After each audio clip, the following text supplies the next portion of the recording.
जब राजा परीक्षित ने वेद व्यास की बात नहीं मानी और अपने विनाश का कारण वो खुद ही बने। नमस्कार, आप देख रहे हैं द भक्ति, क्योंकि इसी में है असली शक्ति। अगर अभी तक आपने हमारे चैनल को सब्सक्राइब नहीं किया तो देर किस बात की, चैनल को अवश्य सब्सक्राइब करें और बेल आइकन जरूर दबाएं ताकि ऐसी ही खास लेटेस्ट अपडेटेड वीडियोस आपको जानने और सुनने को मिलती रहे।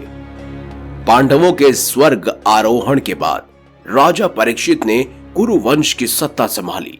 वैसे तो वो एक योग्य शासक थे, परंतु उनकी एक गलती उनके विनाश का कारण बनी।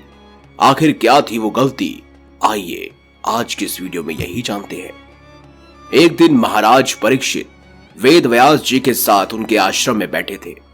परीक्षित ने वेद व्यास जी से पूछा कि आप कुरु वंश के इतने सम्मानित व्यक्ति रहे हैं, आप त्रिकालदर्शी हैं, तो ऐसा क्या हुआ कि आप भी महाभारत का युद्ध रोक नहीं पाए? क्या आपने पांडवों और कौरवों को युद्ध ना करने के लिए समझाया था या नहीं? इस पर वेद व्यास ने जवाब दिया, मैंने तो उन्हें काफी समझाने की कोशिश की, पर जब व्यक्ति का विनाश निश्चित हो तो वो किसी की बात नहीं सुनता। परीक्षित इस बात से सहमत नहीं हुए और बहस करने लगे। तब वेद व्यास ने उन्हें कहा, देखो, मैं तुमको भी एक सलाह देना चाहता हूं। अगर अपना विनाश नहीं चाहते हो तो उस पर अमल करना। अगले कुछ दिन किसी बाहर के व्यापारी को अपने राज्य में आने नहीं देना। अगर आने भी दिया तो उससे घोड़ा मत खरीदना। अगर घोड़ा खरीद भी लिया तो उस पर बैठकर शिकार पर मत निकल जाना। अगर शिकार पर निकल भी गए तो रास्ता भटक मत जाना। रास्ता भटक भी जाओ तो किसी स्त्री के संपर्क में मत आना।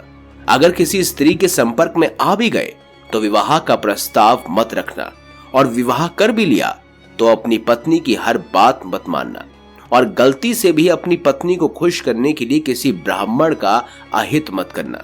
अगर तुम इन सब में से एक भी बात मान गए तो तुम्हारा उद्धार हो जाएगा। इस बात को कई दिन हो गए। राजा परीक्षित सब कुछ भूल गए। एक दिन द्वारपाल ने सूचना दी कि सुदूर क्षेत्र से कोई व्यापारी आया है, उत्तम घोड़ा लेकर।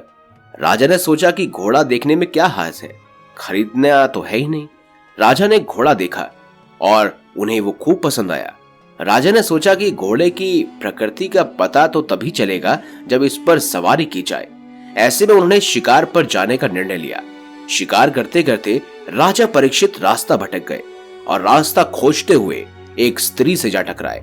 स्त्री को देखते ही राजा उन पर मोहित हो गए और उनके सामने विवाह का प्रस्ताव रख दिया। स्त्री ने प्रस्ताव को स्वीकार किया और यह शर्त रखी कि उनकी कही हुई कोई भी बात को वो नहीं टालेंगे। राजा ने उनकी ये बात भी स्वीकार कर ली। राजा परीक्षित अपनी नई रानी के साथ खुशी खुशी रहने लगे। कुछ समय पश्चात राजा परीक्षित ने अश्वमेध यज्ञ करने का निर्णय लिया, जिसके लिए कई ब्राह्मणों को आमंत्रित किया गया। यज्ञ से पूर्व रानी को यज्ञ के अश्व को साफ करने और उसकी पूजा करने को कहा गया।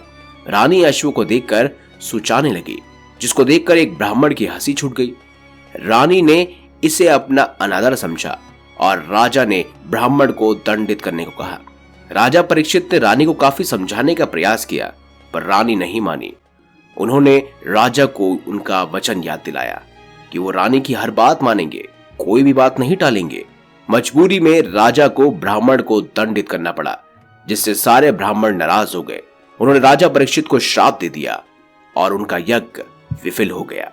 इसी श्राप के प्रभाव से उन्होंने कुछ समय बाद फिर से एक ऋषि को नाराज कर दिया, जिसके बाद उन्हें श्राप दे दिया गया, जिससे आगे चलकर सांप काटने से उनकी मृत्यु हो गई। इस तरह वेद व्यास जी की बात ना मानने से परीक्षित ने खुद अपना विनाश अपने हाथों से लिखा। आपका क्या मानना है? कमेंट बॉक्स में हमें जरूर बताएं। वीडियो अगर आपको अच्छी लगी है तो लाइक करें, चैनल को सब्सक्राइब करें और ज्यादा से ज्यादा शेयर भी करें। मिलेंगे अगली बार एक नई खास वीडियो के साथ। तब तक के लिए बहुत बहुत धन्यवाद। देखते रहिए द भक्ति, क्योंकि इसी में है असली शक्ति।